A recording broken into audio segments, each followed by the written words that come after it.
Boa noite a todos. Vamos rezar para a gente começar o nosso estudo. Em nome do Pai, do Filho e do Espírito Santo, Criador inefável, que em meio aos tesouros de vossa sabedoria elegestes 13 hierarquias de anjos e as dispusestes em uma ordem admirável acima dos céus, que dispusestes com tanta beleza as partes do universo, vós a quem chamamos a verdadeira fonte de luz e de sabedoria, e o princípio supereminente, dignai-vos derramar sobre as trevas de minha inteligência um raio de vossa clareza. Afastai para longe de mim a dupla obscuridade na qual nasci, o pecado e a ignorância. Vós que tornais eloquente a língua das criancinhas, modelai minha palavra e derramai nos meus lábios a graça de vossa bênção. Dai-me a penetração da inteligência, a faculdade de lembrar-me, o método e a facilidade do estudo, a profundidade na interpretação e uma graça abundante de expressão. Fortificai meu estudo, dirigi o seu curso, aperfeiçoai o seu fim. Vós que sois verdadeiro Deus e verdadeiro homem, e que viveis nos séculos dos séculos. Amém. Ave Maria, cheia de graça, o Senhor é convosco. Bendita sois vós entre as mulheres, e bendito é o fruto do vosso ventre, Jesus. Santa Maria, Mãe de Deus, rogai por nós, pecadores, agora e na hora de nossa morte. Amém. Em nome do Pai, e do Filho, e do Espírito Santo. Amém. Muito bem, então vamos recapitular em que pé nós estamos. Na aula número 2, o nosso tema foi quem é Deus? E nós vimos através de um exercício, de uma meditação aqui na hora, todos juntos, sobre Deus, suas características a partir dos efeitos, ou seja, a partir das criaturas, tanto o próprio ser humano, como a natureza, o movimento, o funcionamento do universo, e como isso mostrava para nós que Deus era a causa, a origem de todas as coisas. Sendo origem, essa origem ainda implicava que ele está fora do tempo, ou seja, ele é eterno, ele é espiritual, porque ele não pode ter nenhum tipo de potência nele, porque senão ele seria material. E aí nós precisamos de um ato fora de Deus para atualizar, isso é impossível, Deus é ato puro. Beleza, aula número 2. Aula número 3, o título dela é As Etapas da Revelação. Vimos então a necessidade da revelação, porquê da revelação. Nós lemos aquele texto do Papa Pio XII, de que o contexto histórico atual exigia de nós, exigia que nós tivéssemos um auxílio da graça, e Deus se revela. Deus vem ao encontro do ser humano.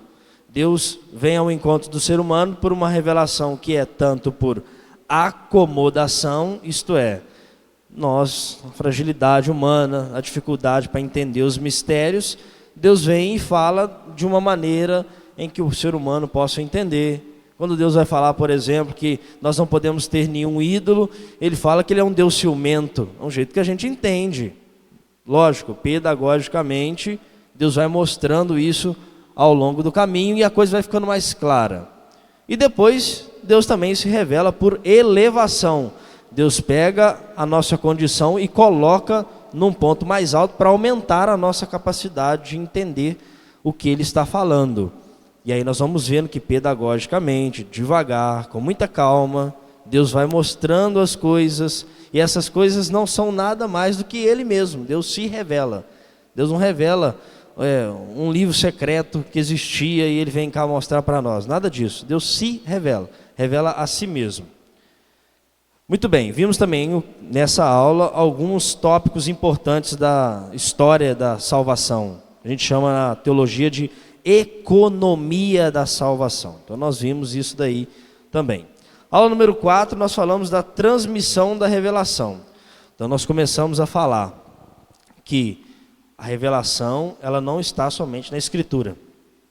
Não é somente na Bíblia. Ela é transmitida por os apóstolos num negócio chamado tradição apostólica. E isso se manifesta de duas maneiras: no texto escrito e na oralidade, que a gente chama de sagrada tradição. E a sagrada tradição nos garante que a revelação continua viva. Ela é viva na igreja. Ela se atualiza o tempo todo. E falamos também uma coisa muito importante. Se nós temos fé de que Cristo revela a verdade, nós precisamos também ter fé que a transmissão também é fidedigna. Imagine só, Jesus revelou a verdade aos apóstolos, mas aí na hora que os apóstolos vão transmitir, o negócio sai maculado, sai todo errado, desviado do caminho. Aí a gente tem que esperar mais ou menos 1517 anos para a coisa voltar no lugar. Não dá, né? Para acreditar nisso, que a gente está dizendo assim, Deus veio, corrigiu, aí o negócio descorrigiu, aí ele, quer saber, larga para lá. Aí depois ele lembrou que o mundo existia. Não é assim. A continuidade da revelação acontece na sua viva tradição na igreja. A igreja é a continuidade da encarnação de Cristo ao longo da história. Essa foi a aula número 4. A aula passada, nós falamos um pouco sobre a introdução aos estudos da Escritura. Colocamos quais são os critérios que a gente tem que utilizar na hora de ler o texto bíblico, levar em consideração, por exemplo, o que o autor sagrado diz, o que é a sua intenção, o contexto histórico em que cada coisa é escrita é muito importante, é o sentido literal que nós vamos falar hoje. Mas também perceber os elementos transitórios ali, perceber os elementos que permanecem não só porque determinadas leis não caducaram, né? Por exemplo, a gente viu que as leis rituais do Antigo Testamento, elas não vigoram mais, elas não exercem mais a sua função, porque elas serviam de preparação. O Cristo veio, elas perderam o sentido. As leis sociais, cívicas de Israel também não vigoram mais.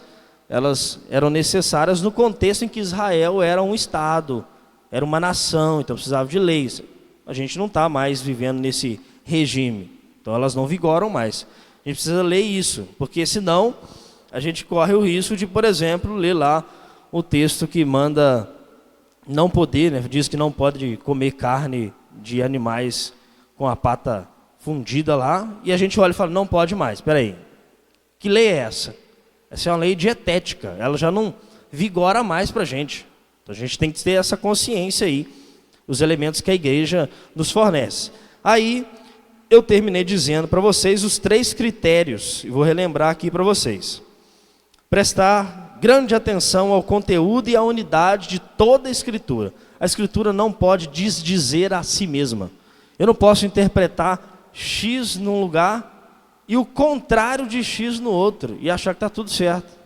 Vai ter uma contradição, não pode. Atenção ao conteúdo todo. Eu até dei o exemplo, né? Alguém chega em casa e fala assim, o que Deus quer falar para mim? Aí eu faço assim com a Bíblia, paro o dedo e leio ali aleatoriamente o texto, sem levar em consideração tudo que foi acontecendo ali e tal, naquele momento histórico, os capítulos anteriores, o que acontece na sequência.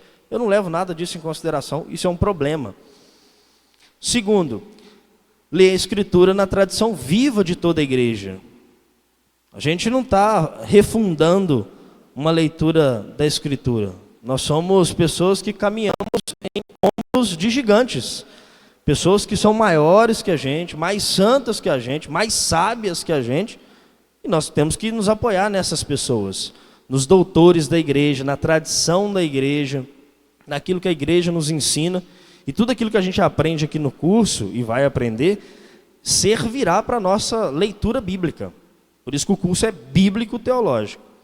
E por fim, estar atento à analogia da fé, que as verdades que nós vamos captando no texto sagrado, que é o elemento que eu coloquei lá, de no final captar as verdades eternas que o texto nos transmite, uma verdade do Evangelho está conectada com outra, que está conectado com a outra, tudo está conectado. A gente precisa perceber isso, captar isso, é a analogia da fé. Muito bem, a aula de hoje, o título está no quadro, né? Sentidos das Escrituras e os gêneros literários. Eu gostaria de começar lendo com vocês aqui e comentando o texto da Escritura, da Bíblia, no capítulo 13, versículo 52, de Mateus. Mateus capítulo 13, versículo 52. Vou escrever no quadro aqui. Mateus 13, 52.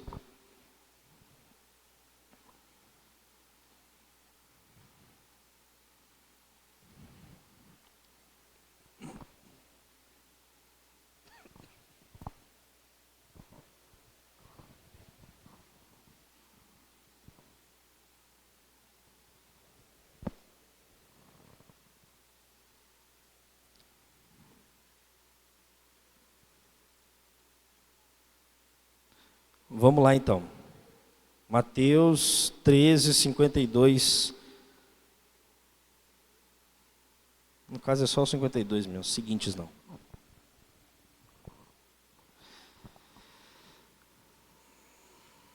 Jesus está no sermão aqui das parábolas. Então ele está contando parábolas. Automaticamente a parábola exige da gente um acessar por detrás das próprias palavras ali. Eu preciso me esforçar cada vez mais para entender do que Jesus está falando.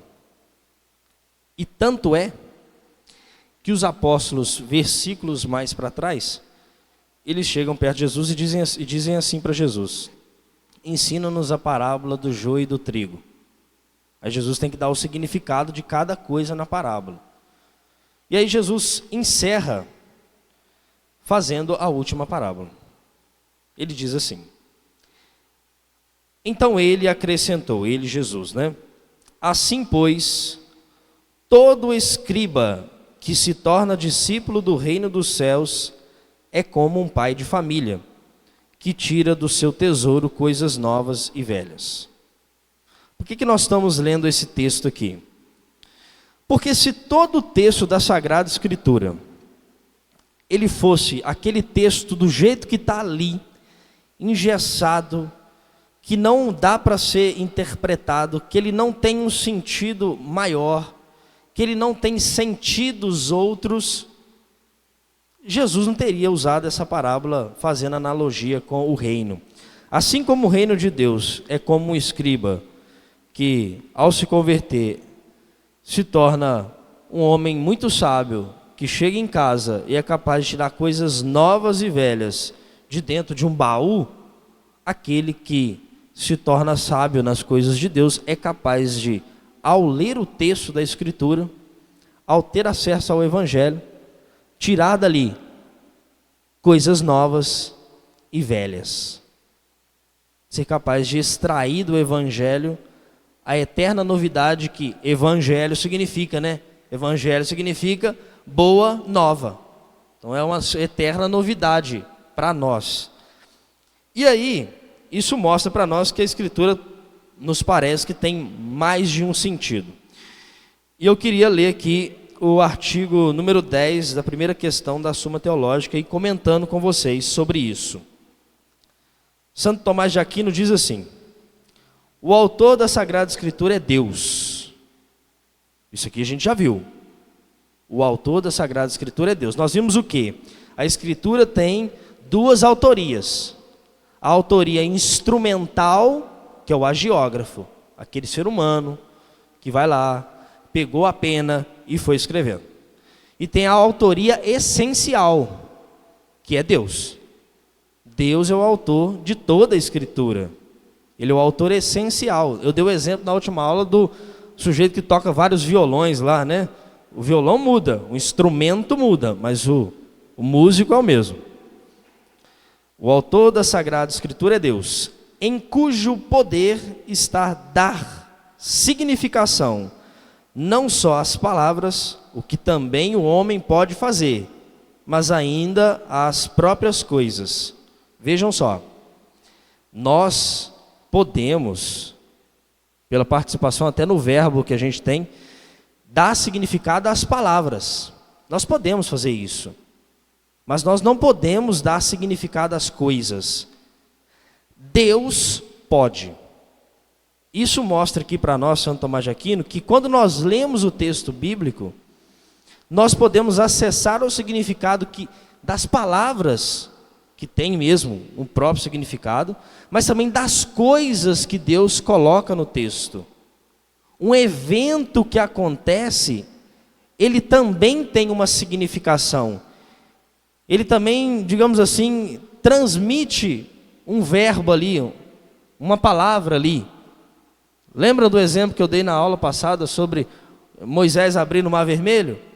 O que Moisés falou na hora que ele abriu o Mar Vermelho? Não falou nada, o evento em si já falava, né? A coisa em si, as coisas acontecendo, Deus estava transmitindo ali alguma coisa. E nós vamos falar depois desse mesmo evento daqui a pouco. Por isso, além do que se dá com todas as ciências, nas quais as palavras têm significação, esta ciência, né, a teologia no caso, tem de próprio que as coisas mesmas significadas pelas palavras, por sua vez, também significam. Então, por exemplo, alguém chega perto de você e conta o que aconteceu lá no trabalho. Aquilo que a pessoa está contando para você tem um significado, tem uma intenção, ela está te contando com uma certa intencionalidade, tem uma intenção, os adjetivos que ela usa para descrever aquilo ali. Beleza, acabou aí a significação das coisas. Deus, quando o autor sagrado, o agiógrafo, transmite alguma coisa, não só pelas palavras do agiógrafo vem o significado, mas também a coisa que aconteceu e que talvez o agiógrafo tenha narrado de forma muito sumária, mas ela também tem um significado e a gente precisa acessar esse significado. Tá bom? Isso aqui está claro, né? A gente já falou disso aqui nas aulas passadas. Ora, a primeira significação pela qual as palavras exprimem as coisas é a do primeiro sentido, que é o histórico ou literal. Então, o primeiro sentido da Escritura. O primeiro sentido da Sagrada Escritura é o histórico ou literal.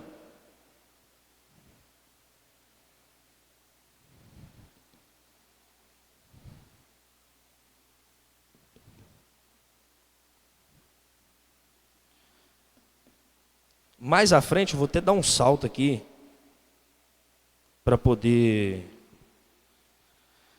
dizer o que o próprio Santo Tomás de Aquino diz, que todos os sentidos, inclusive o sentido espiritual, se funda no literal e supõe o literal. Então ninguém pode ler um texto bíblico e descartar completamente o sentido histórico e literal. Histórico, o sentido das coisas que estavam acontecendo naquele momento, e literal, o que o autor quis dizer com aquilo, a intenção dele. Então, se você descarta isso daqui, você já está interpretando errado. Você está criando um outro texto em cima do texto da Escritura. Se o texto está dizendo o autor está querendo expressar algo sobre um evento que aconteceu, Jesus curando alguém, por exemplo, né? A gente pode cair tanto no evento de acrescentar coisas ao texto que ele não disse e também subtrair coisas que o texto disse. Jesus viu um paralítico descendo da casa lá onde ele estava. O paralítico é colocado no meio lá. Aí Jesus, seus pecados estão perdoados. Os fariseus ficam horrorizados com aquilo. Afinal de contas, um homem não pode perdoar pecado. Aí Jesus diz o que na sequência? O que é mais fácil? Dizer, os seus pecados estão perdoados ou levanta, pega a sua cama e vai embora.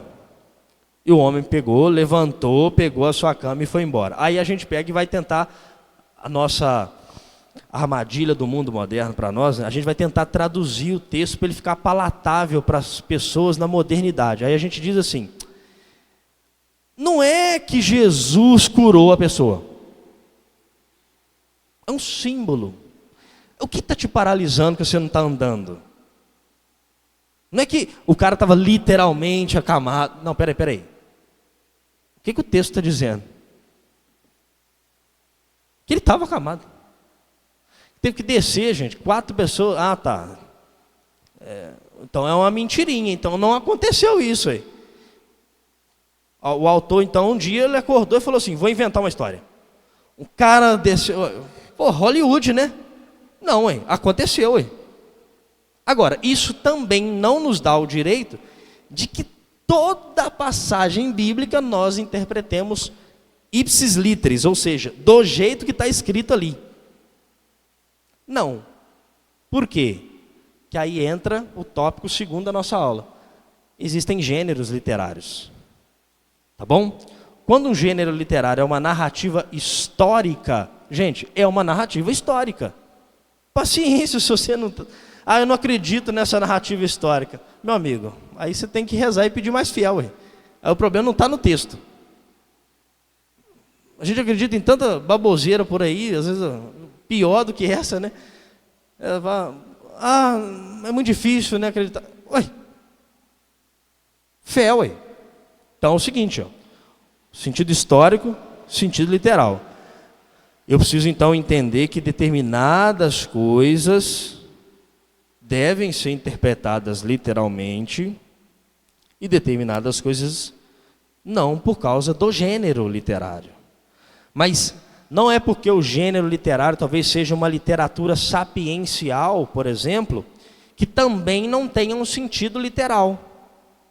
Tem, mas não é um sentido histórico, não é uma narrativa histórica. Por exemplo, quem aqui já teve a experiência, né, de abrir lá na Sagrada Escritura o Cântico dos Cânticos?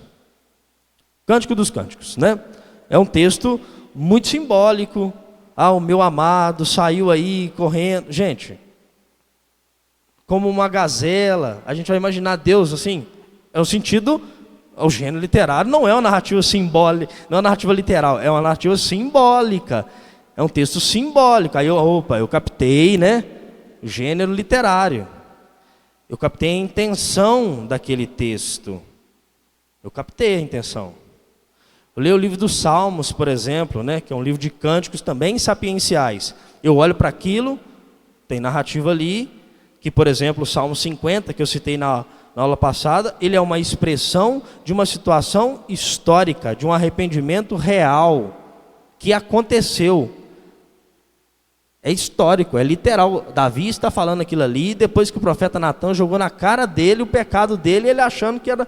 O profeta estava falando de outra pessoa, está falando de você. Aí o arrependimento sincero. Os gêneros literários. Muito bem. Uma nota de rodapé para vocês aqui. Na aula passada eu tinha falado que tinha umas aulas lá no YouTube, no meu canal. Tem uma aula lá, que é a aula 4. Eu falo sobre a metafísica dos gêneros literários e os tipos de personagem. Eu não vou falar disso aqui. Porque senão a gente não vai sair do lugar. Quem quiser mais saber disso, vai lá, que vale a pena. Beleza? Vamos falar um pouquinho sobre os gêneros literários agora. Pelo menos um pouquinho, pelo menos a gente citar os gêneros. Os gêneros literários, eles manifestam a intenção do autor. Então, se eu consigo captar o gênero literário, por exemplo, Jesus quando narra as parábolas, Jesus tem uma intenção com as parábolas. Se eu interpreto as parábolas como se fosse assim, uma coisa literal, Jesus está falando de alguém que viveu aquilo ali. Gente, são parábolas. Jesus mesmo está usando um gênero literário dentro do Evangelho, parábola. Quais são os gêneros literários possíveis? Vou escrevendo aqui para nós aqui uma tipologia dos gêneros literários.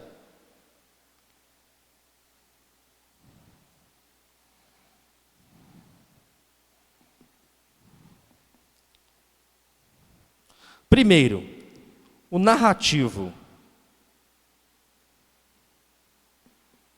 O narrativo ele se divide em dois.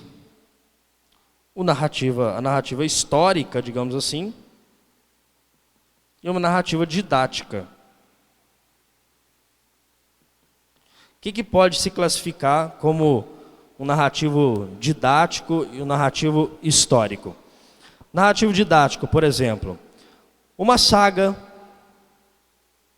um conto, uma parábola, uma alegoria, uma fábula. Isso tudo tem uma narrativa ali. Jesus está falando disso. Um semeador saiu a semear. É uma narrativa. Andando pelo caminho, mas é uma narrativa o quê? Didática. Beleza? É uma narrativa didática. Narrativa histórica.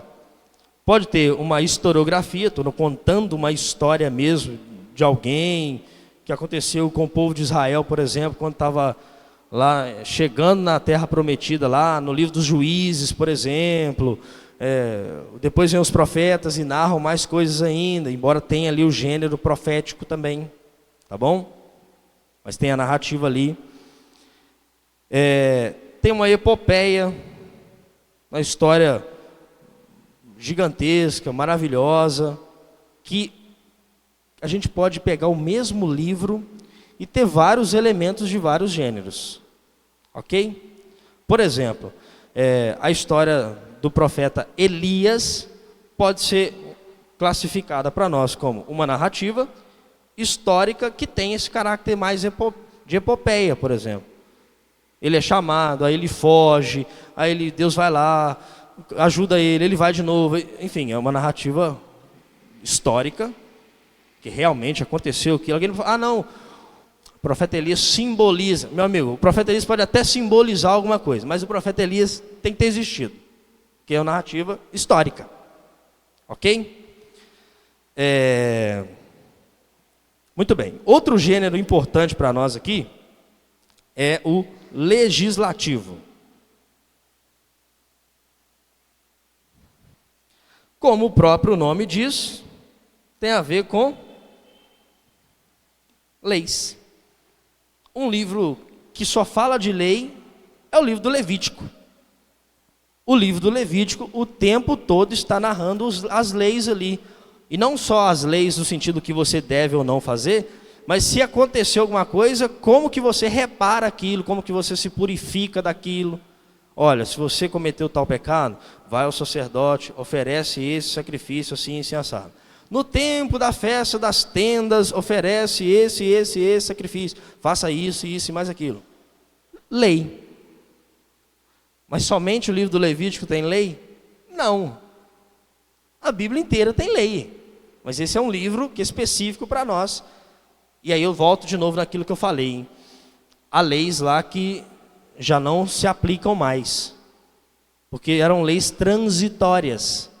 Quem não veio semana passada e não ouviu ainda a gravação, ouça a gravação de semana passada, porque essa aula está em conexão íntima com a aula passada, porque é a introdução ao estudo das Escrituras. Então é importante isso aí. Então, sim, os elementos transitórios. E a lei tem esses elementos transitórios. As leis dietéticas, as leis ritualísticas, por aí vai. A gente vê lá no livro do Levítico. Muito bem. Deuteronômio também tem bastante lei. Outro também são os textos de literatura sapiencial.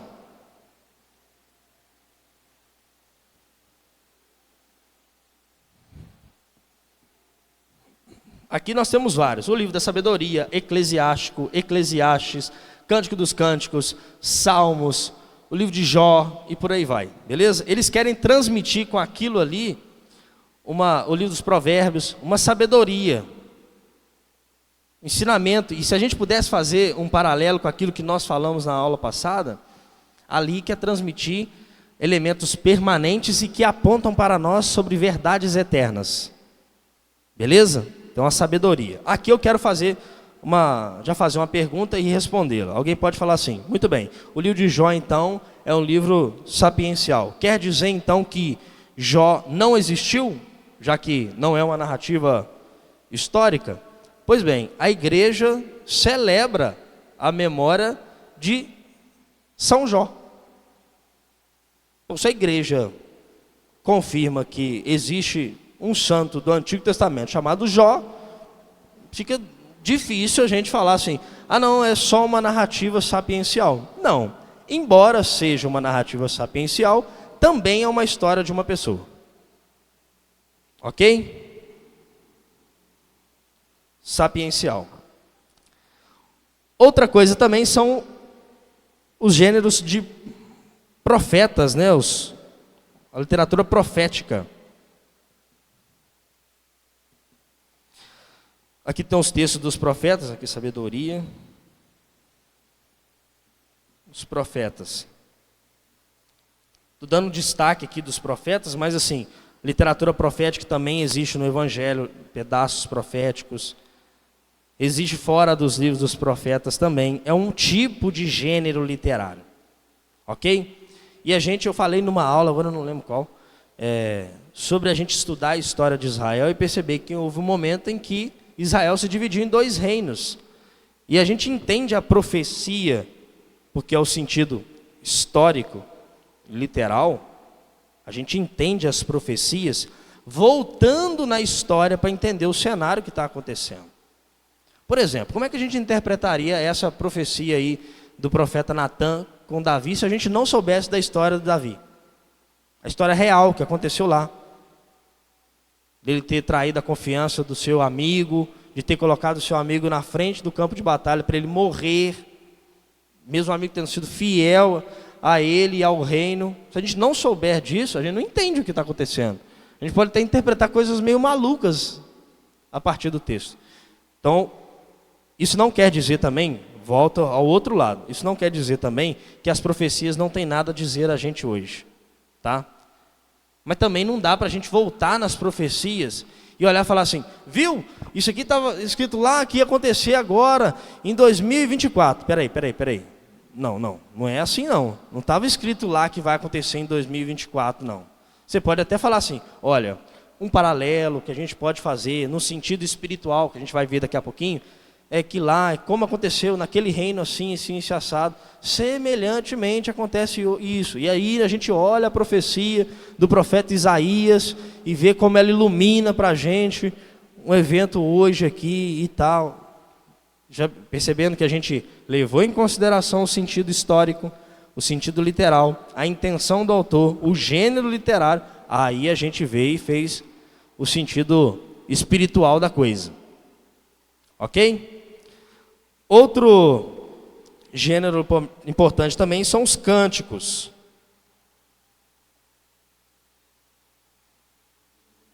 Inclusive, vou dar o destaque dos salmos aqui também, mas os salmos entram também na literatura sapiencial.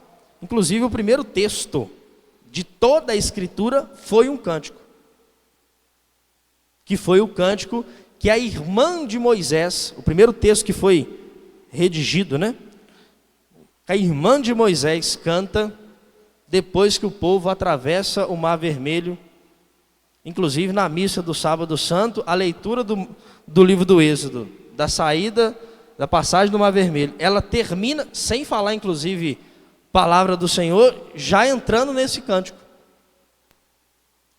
Esse foi o primeiro texto escrito da Sagrada Escritura, foi um cântico.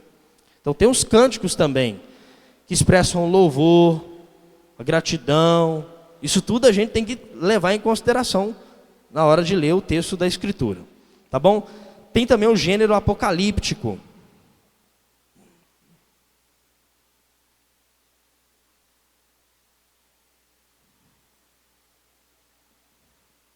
Que aqui eu vou destacar o livro do Apocalipse, mas o livro do profeta Daniel também tem.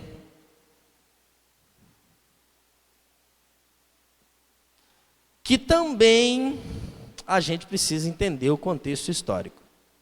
Beleza? Não dá para a gente imaginar que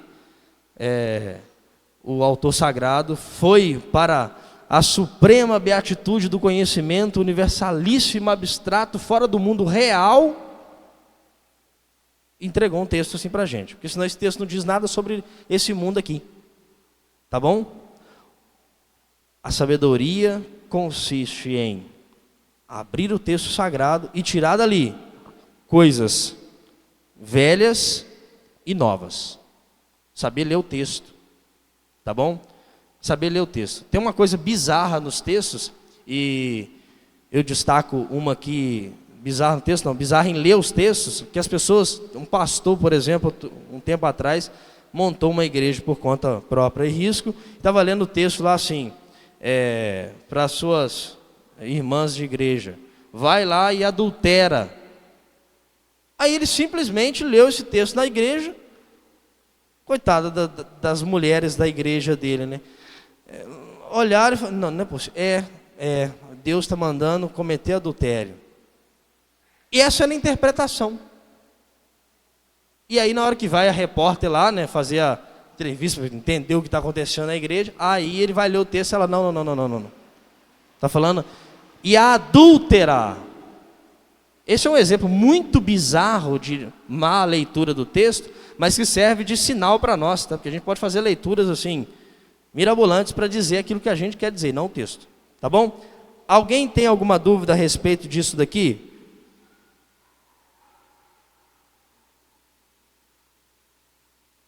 Vamos seguir então vamos continuar aqui com Santo Tomás de Aquino.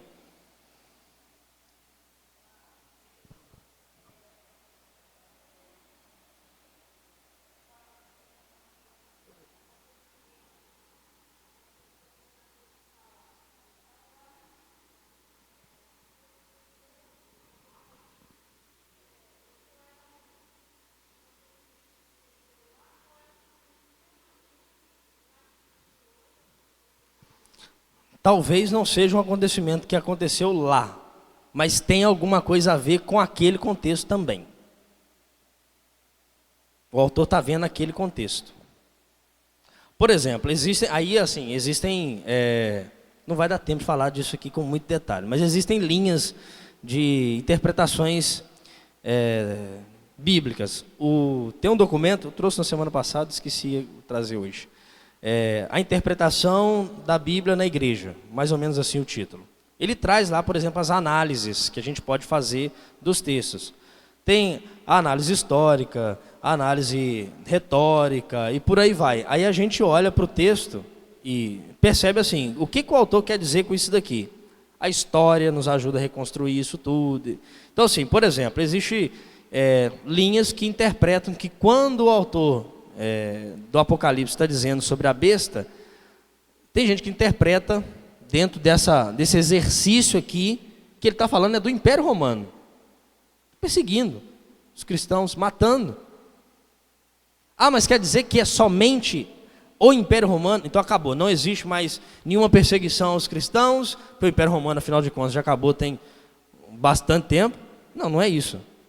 Mas daquele contexto lá é interessante a gente perceber isso aqui. E depois a gente vem fazendo uma leitura contemporânea da coisa, que é o que nós vamos falar agora. Beleza? Vamos falar então do sentido espiritual.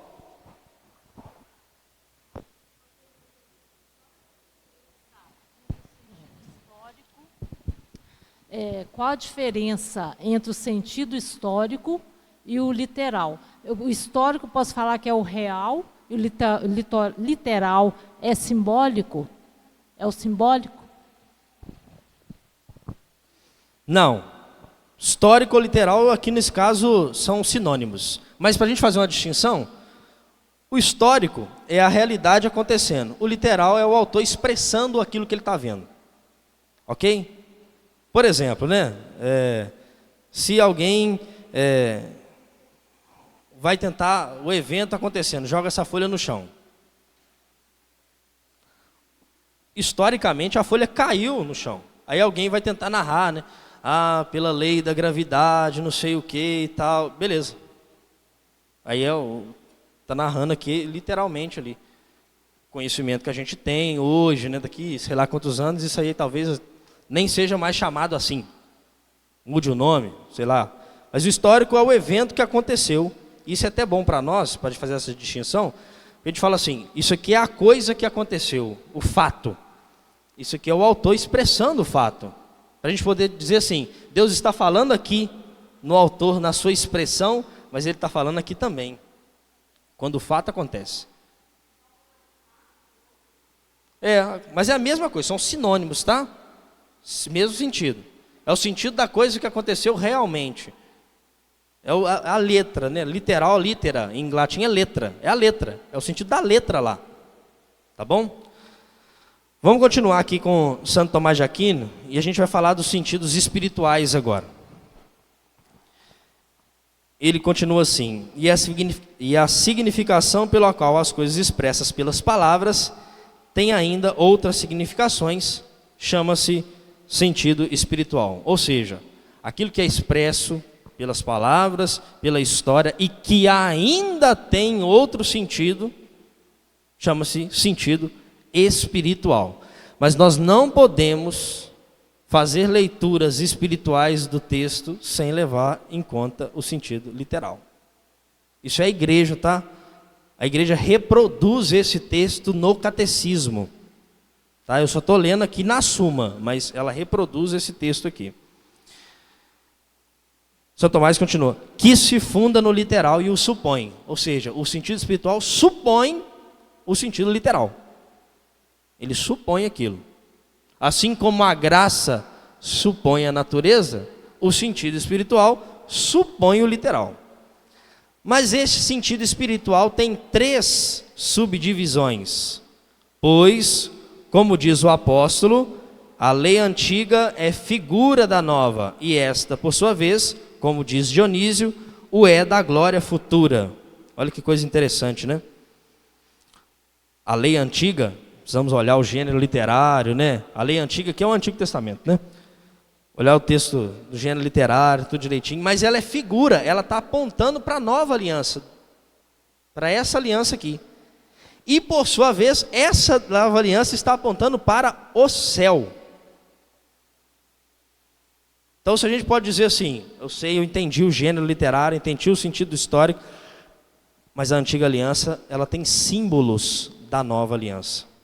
E a nova aliança tem símbolos do que vai acontecer no céu. Tem símbolos. Então, uma coisa aponta para a outra. Ok? Então, a coisa não se basta a si mesmo no sentido literal. Por quê? Porque a gente nem lê assim qualquer livro. A gente lê livros de história secular e sai caçando significado além daquilo. Imagina o texto bíblico, né? E a gente também não pode ler o texto bíblico como se fosse uma bula de remédio, né? É aquela coisa muito prática ali, resolvi, acabou, está tudo certo. Não é assim, né? Então tem essa amplitude. Continua. E demais, na lei nova, as coisas feitas pelo chefe são sinais das que nós devemos fazer. Ou seja, as coisas que são feitas por Cristo são sinais daquilo que nós devemos fazer. Ora, quando as coisas da lei antiga significam as das novas, o sentido é alegórico. Posso apagar aqui, né? Vou falar do sentido espiritual agora.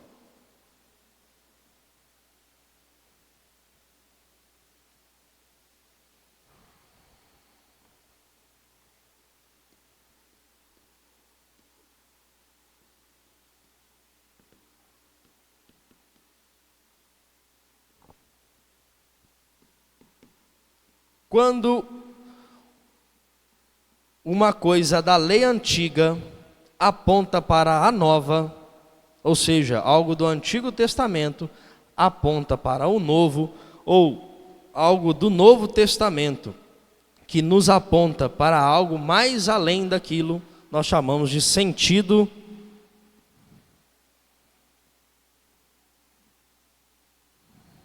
alegórico. Vou apresentar os 3 sentidos e volto explicando com mais detalhe.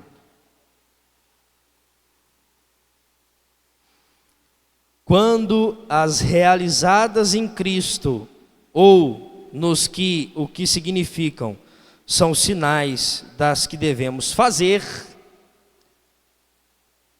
o sentido é moral. Então temos o sentido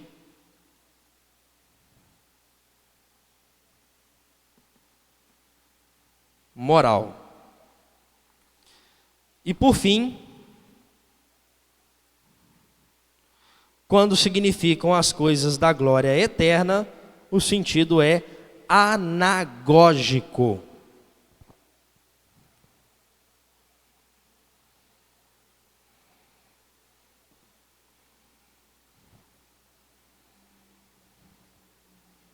Esses são os sentidos espirituais. O que eles dizem para nós? Olha só. O alegórico, ele revela o significado espiritual e profético da história da Bíblia. O sentido alegórico mostra que o significado de determinados acontecimentos, de determinados eventos ou de determinados personagens podem apontar para além deles mesmos, ou seja, não se restringe àquele acontecimento ali. Aponta para algo. Vou fazer um paralelo que eu citei várias vezes na última aula, que foi daquela homilia do padre João Paulo sobre o profeta Elias. Por exemplo, o profeta Elias está lá, desanimado, acabrunhado. Aí chega Deus e fala para ele assim: levanta-te e come. Sentido histórico, literal, a gente entende. O padre até voltou um capítulo antes para a gente entender a coisa. Ok. Aí a gente diz assim, sentido alegórico. Isso é a gente. Você está cansado, acabrunhado. Deus vem e te levanta. Sacramento da confissão. E Ele te alimenta, a Eucaristia. E vai andar, meu amigo, que o caminho é longo. Sentido alegórico. Aquele evento ali, ele pré-anuncia para nós a nossa lei nova, a lei do Evangelho. Eu não posso dizer assim, o profeta Elias sabia que estava... Ele não sabia, gente. Não tinha como. Porque a gente está falando assim, o profeta Elias sabia da encarnação de Cristo, sabia da última ceia, da instituição... Não sabia. A gente está fazendo uma leitura alegórica do texto. Ok? Essa é a leitura cristã do texto. Respeitando, obviamente, aquilo que o texto diz em si mesmo, o sentido histórico, literal, os gêneros, tudo isso. Mas é o sentido alegórico. É a maneira, por exemplo, de ler o Antigo Testamento. O sentido alegórico mostra para nós o que nós devemos crer. Ele mostra para nós as verdades que nós devemos crer. E ele, o jeito de ler, o sentido alegórico, isso aqui é muito importante para nós, até para a nossa vida espiritual. Quando você vai fazer uma leitura, um Alexo Divino, leitura orante da Palavra de Deus, e você começa a fazer a leitura alegórica do texto, você está alimentando, crescendo a sua virtude da fé. Ler o texto de forma alegórica, de forma simbólica, no ponto da alegoria aqui, mostra para você o que você deve crer. Por exemplo, nesse caso do livro aqui, do caso do profeta Elias, né? Triste, desanimado, pecado. Deus vem, levanta-te, confissão, come, Eucaristia. E o caminho, a santidade, me revela uma verdade de fé aqui agora. A verdade é que eu preciso buscar os sacramentos para ser uma pessoa santa. Eu preciso me alimentar da Eucaristia, e aqui é na lógica, né, depois da confissão, para crescer na santidade, para aguentar o caminho. Porque senão você vai cair de novo. Você viu uma verdade, a sua inteligência, primeira aula nossa, a sua inteligência viu essa verdade, e você faz agora um ato de fé. Virtude da fé, aumenta. Senhor, eu creio, mas aumenta a minha fé. É isso que aumenta a fé, é a graça de Deus, o influxo da graça de Deus, nesse momento que mostra para nós, na nossa inteligência, essa verdade, e a gente vê e fala, agora eu vi, eu creio. Agora eu posso ter fé, que eu conheci. Para isso que serve o sentido alegórico. Vamos para o sentido moral, então. O sentido moral. O segundo sentido nos mostra as ações do povo de Deus, no caso do Antigo Testamento lá, né? Esse sentido se volta para a purificação dos vícios, dos pecados e fortalece as virtudes. Olha o que o sentido moral mostra para nós. O que nós devemos fazer.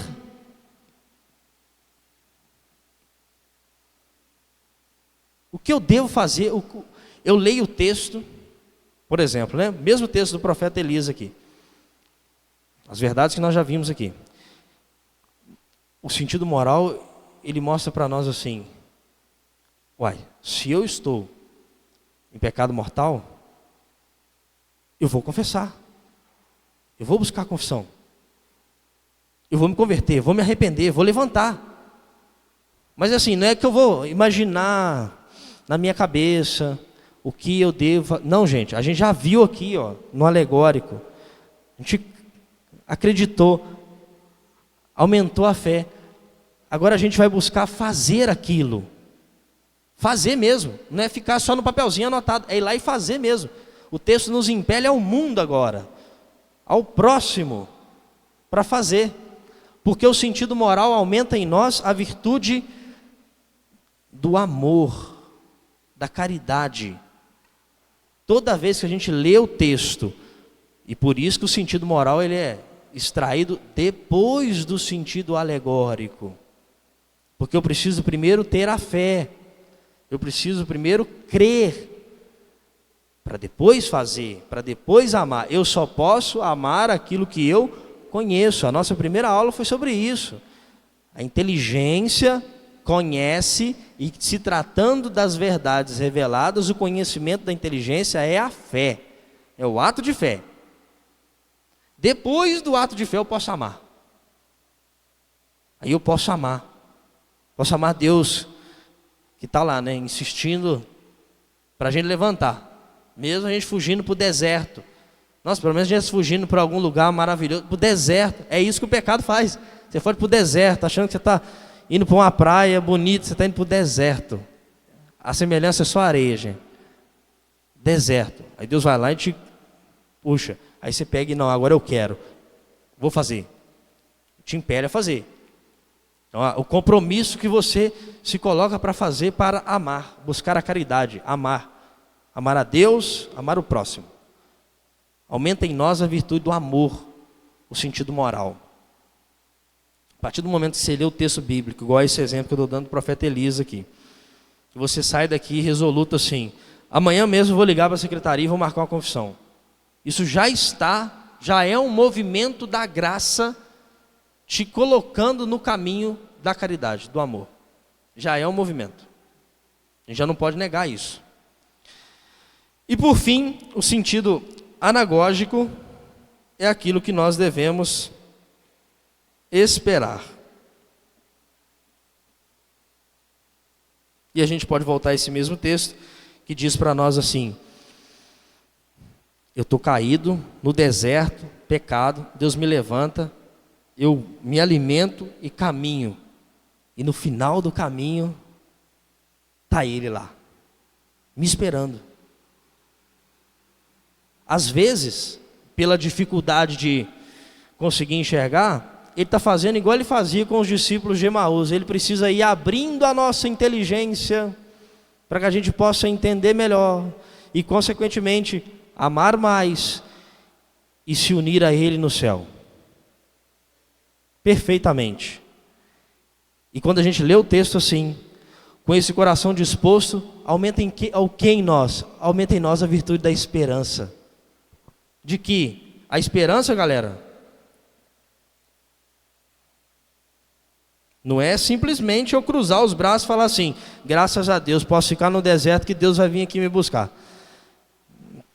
Vou esperar. Não. A virtude da esperança não é esperar no sentido de cruzar os braços. A virtude da esperança é você ir percebendo todos os movimentos que Deus faz na sua graça, na sua misericórdia, para te buscar, para te salvar. Inclusive, os elementos que Deus coloca para você para corrigir o caminho, né? assim, você não nasceu zerado, né? O pecado original e as inclinações, a concupiscência. Mas à medida que você vai pecando, vai aumentando assim, mais obstáculos ali, você vai ficando mais inclinado a praticar o mal, a praticar o pecado, e Deus está ali tentando corrigir, está enviando influxos da graça para corrigir até as consequências do pecado. E a gente perceber isso para quê? Para nos salvar. Isso aumenta em nós a virtude da esperança.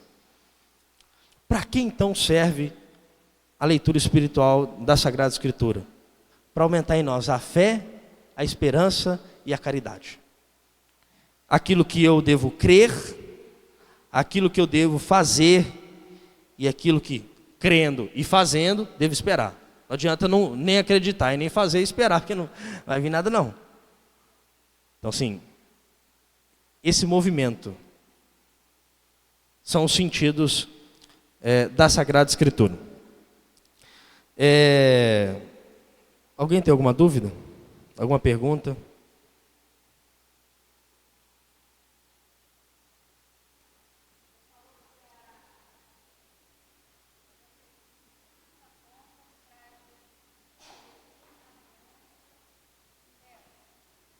Falei assim, a antiga aliança aponta para a nova aliança. E a nova aliança já aponta para o céu para nós. Sim.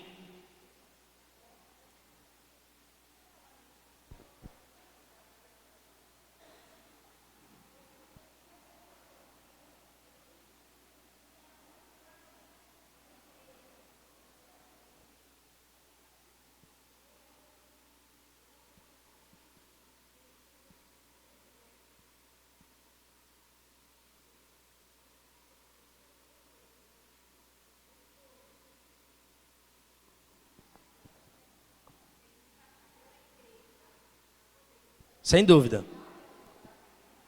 Foi o que eu falei na aula passada. O Cristo se encarna. A gente não pode pensar assim, o Cristo se encarnou, aí ele subiu para o céu, sumiu o Cristo encarnado do mundo. Não. A encarnação de Cristo continua na igreja.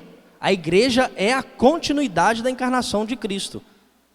Então a gente precisa ir na igreja, que é o corpo de Cristo, é o corpo místico de Cristo. Sem dúvida, sem dúvida. São os meios que Cristo nos oferece para a salvação. E a gente vai ver isso quando a gente começar a estudar os sacramentos, né? Perfeito, é isso mesmo. Alguém tem mais alguma dúvida? Quer falar alguma coisa, Padre? Podia rezar para a gente então, para encerrar. Só para responder a respeito da última pergunta da aula passada, leis dietéticas, leis sobre dietas, comidas, essas leis caducaram. Mas a gente vai falar disso mais detalhadamente quando a gente entrar para falar dos mandamentos, da parte moral da coisa. E aí a gente detalha mais sobre isso, tá bom? Agradeço mais uma vez o Alisson, a disponibilidade de estar conosco, né, e que grandeza nós podermos estar aqui estudando, aprofundando na palavra de Deus, para que nós possamos assim, né, crescer ainda mais na nossa fé. Com toda certeza nós vamos lançar um outro olhar para a nossa meditação bíblica, para os momentos em que nós vamos estar ali com a Sagrada Escritura, que possa contribuir para o nosso crescimento da nossa fé cada vez mais. Vinde, Espírito Santo, enchei os corações dos vossos fiéis e acendei neles o fogo do vosso amor. Enviai o vosso Espírito e tudo será criado e renovareis a face da terra. Oremos, ó Deus, que instruíste os corações dos vossos fiéis com a luz do Espírito Santo, fazei que apreciemos retamente todas as coisas, segundo o mesmo Espírito, e gozemos sempre da sua consolação, por Cristo Senhor nosso. Amém. O Senhor esteja convosco. Por intercessão de Santo Antônio, abençoe-vos Deus Todo-Poderoso, Pai, Filho e Espírito Santo. A alegria do Senhor seja a vossa força. Em nome do Senhor, ide em paz e que o Senhor vos acompanhe. Uma boa noite, um bom descanso a todos.